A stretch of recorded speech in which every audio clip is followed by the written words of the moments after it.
Welcome to the deep dive. Today we are immersing ourselves in, well, the really high-stakes world of Formula One driver contracts. We're looking specifically at 2026. Yeah, this isn't just musical chairs. We're talking about careers potentially ending based on these decisions. Exactly. And we've really hit crunch time, especially within the Red Bull program. The big announcements, they're expected around the Mexican Grand Prix next month. So the decisions made, like right now in the next few weeks, they're basically going to decide the F1 future for at least 3 drivers in that Red Bull system. And you really need to grasp the scale of this because Red Bull, both the main team and Racing Bull, they are the absolute center of the driver market right now. Max Verstappen is locked in, obviously. But what they decide for that next level of driver, it has these huge zero-sum consequences. It's brutal. Zero-sum. Why so definitive? Well, because Alpine has slammed its door shut completely. So if Red Bull lets a driver go, there's basically no other F1 seat for them in 2026, nowhere else to land. Wow. Okay, that is brutal. So let's unpack this pressure cooker. We know Mexico is the sort of deadline, but the trends, the information we're seeing, it suggests things are already pretty clear, right? Surprisingly clear, yeah. The writing seems to be on the wall for some. Okay, let's start at the very top then. The fight for that massive seat partnering Verstappen at Red Bull Racing. It's been framed as struggling incumbent YUKI Tsunoda versus the rookie ISACK HADJAR. And HADJAR is, well, the sources are pretty unanimous. He's the clear favorite, has been for a while. In fact, after Monza, some publications were already saying his 2026 Red Bull deal was basically done, verbally agreed. Right. The preference is definitely to promote him. It fits their shift towards backing that raw long-term potential, maybe overproven stability, Yeah, I saw that. And HADJAR's view on the timing is interesting. He doesn't think 2026 is a bad time to jump in. He actually thinks starting with the new regulations when everything changes power units, that it'll be easier than adapting to the current car. Easy. Yeah, because the sources say this current car has so many idiosyncrasies, these weird handling traits. Only Verstappen seems to really master them consistently. HADJAR sees 2026 as a total reset, a clean slate for everyone. Which makes sense from Red Bull's perspective, right? Time your new star's arrival with a big rule change. Planning 101, however, then came Baku. A bit of a plot twist. Ah, yes, Baku. Tsunoda suddenly puts together maybe his best F1 weekend ever. Meanwhile, HADJAR in the Racing Bull, he kind of blew a chance, made mistakes, only finished 10th. It definitely shook things up for a moment. It did. It threw a little doubt into the equation. So let's talk about Tsunoda's turnaround, because it's quite a story. He had that really downbeat Hungarian Grand Prix. Yeah, pretty depressing for him. So he cancels holiday, goes straight to the simulator. Extra sessions, apparently one specifically after Monza, led to what he called a massive breakthrough. Exactly. And he was cagey about the details, wasn't he? Just said it helped his tire management across a race stint, which, let's be honest, has always been his weakness. Right. The big question mark. We can guess maybe it was a setup change, maybe driving style, perhaps finding a way to manage those front tires better, or maybe, just maybe, moving towards a sharper front end like Verstappen prefers. Whatever it was, it clicked in Baku. And Laurent Metz, the Racing Bull boss, he must have been impressed. He wanted cleaner races, better pace samples. Then Tsunoda delivered.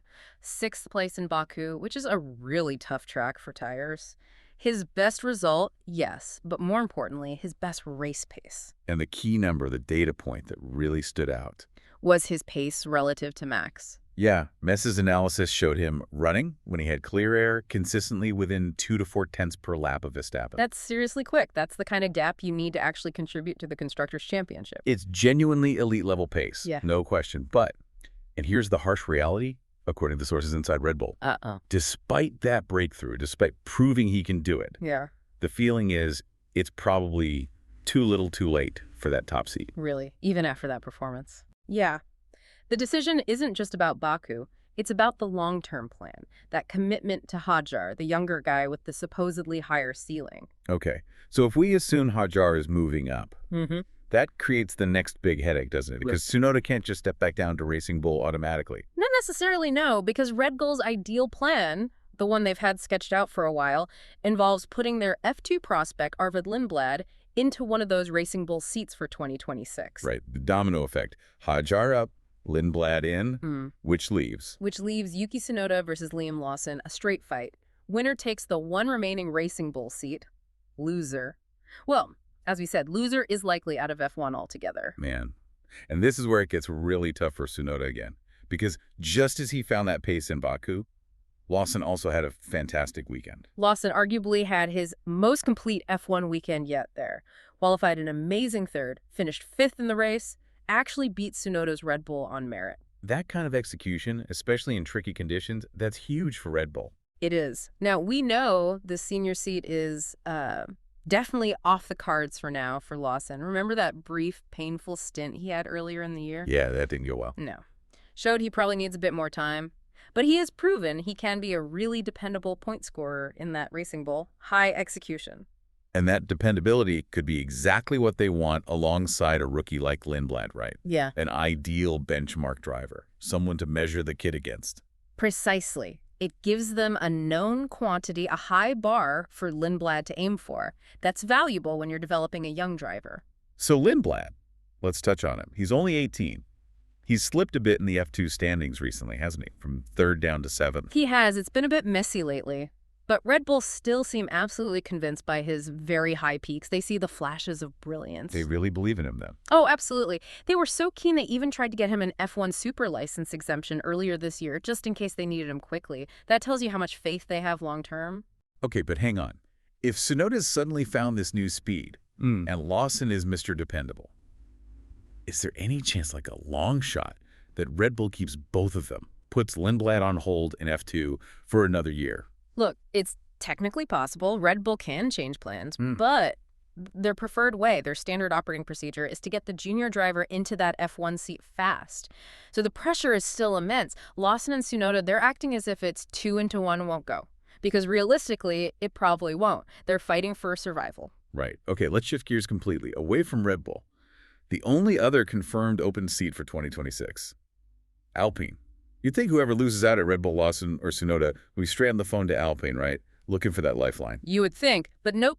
Door locked, bolted, shut tight. Really, completely. Completely. Flavio Briatore, the Alpine boss, made it crystal clear. Our sources say he stated they are only looking at the incumbent, Franco Colapinto, and their reserve, Paul Aron, for Gasly's teammate. No Red Bull castoffs, no one else. Wow. And Briatore's view of the current grid. It's something else.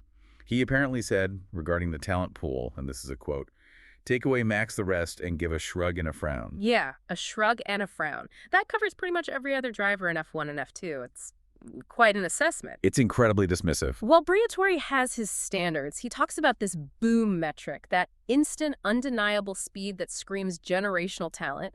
He uses Schumacher in sports cars, Alonso in his first F1 tests as examples. That immediate wow factor. Exactly. And he just doesn't see it across the board now. He finds the current F2 field, quote, impossible to read compared to, say, the GP2 days with Rosberg and Hamilton, where the stars were obvious. So he doesn't trust the feeder series clarity anymore, which is why Alpine's only looking internally. Right. Which sets up this really intense internal fight. Paul Aron, the 21-year-old Estonian reserve, he's getting a lot of praise inside Alpine, called a very quick driver after his FP1 runs. That's high praise, especially considering Briatore's general view. It is. And then there's Colapinto. Briatore's actually showing a bit of patience there, surprisingly. Oh, how so? He admitted they maybe put too much pressure on him initially, told him to score points, be fast, and don't crash all at once. He struggled badly trying to do all three. Yeah, he missed those targets pretty spectacularly early on. Comprehensively, yes. Briatore now thinks he probably needed 6, maybe 8 races just to find his feet, but the warning is still there. If Aron gets the seat, Colapinto's F1 career could be game over, especially with Briatore not looking outside. Grim. And all this is happening while Alpine hopes for a big step up in 2026, right? With the switch to Mercedes engines. That's the plan. They expect to be much more competitive. So even though they're picking from a tiny pool now, they hope that driver will soon be fighting much higher up the grid. Okay, so wrapping this all up, what does it mean for you, the listener, watching this unfold? Red Bull seems set on promoting HADJAR, which forces this absolutely agonizing choice on them. Do they discard Tsunoda, who finally found the pace, but maybe too late? Or do they discard Lawson, Mr. Dependable, who even beat the main team car in Baku? The human side of it is just intense. You have Lawson and Tsunoda, guys who've dedicated everything to F1. This year, they both arguably performed well enough for that top seat dream. And yet, the irony is, one or even both could end up completely off the grid. Because there just aren't any other seats available. It's brutal. So here's something for you to think about. Flavio Briatore, a guy who's seen it all, basically dismisses the entire current field apart from Verstappen with a shrug and a frown. Does that mean there's a genuine lack of truly top-tier generational talent coming through right now? A structural issue? Or is Briatore just setting an impossibly high bar, maybe based on the two greatest drivers ever? Something to ponder as we wait for those crucial decisions around the Mexican Grand Prix.